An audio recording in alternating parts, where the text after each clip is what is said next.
Do you remember there used to be a time where we would drive to work? Like all of us would go to work.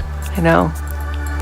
There was even, we used to be able to drop our children off at school and pick them up. And like the biggest stressor was trying to get them there on time and picking them up on time.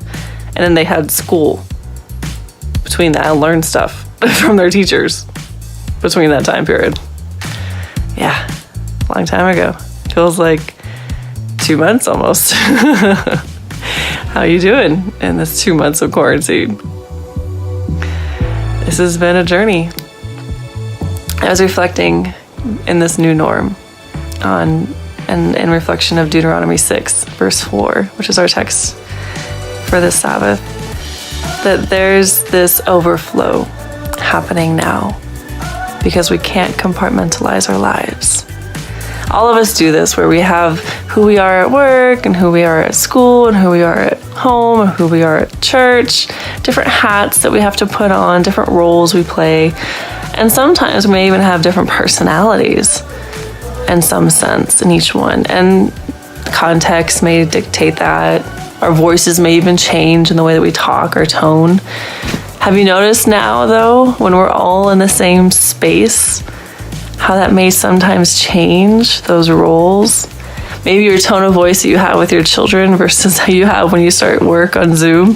Some of us who are still doing it from home. All of those categories of our lives are now meshed together and happening in the same space.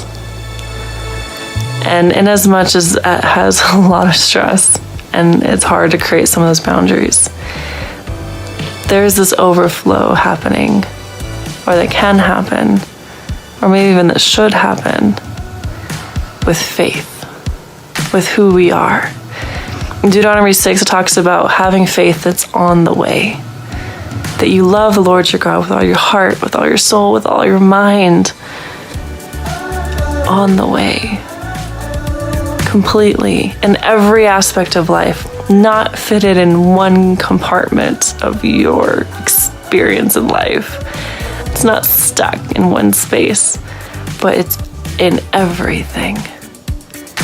That you love the Lord your God with your children. Love the Lord your God with all your soul at work. Every single one of these compartments has now collapsed into one as we stay home. And our faith, who we are in Christ, allows us to still be that core of our personality, our identity, as we quarantine at home. And then I hope that that gem of staying who you are in your faith continues on the way as you share your faith, continuing to be role models for your children and those around you of what it means to be a Christian, but even more so what it means that you have a God that loves you.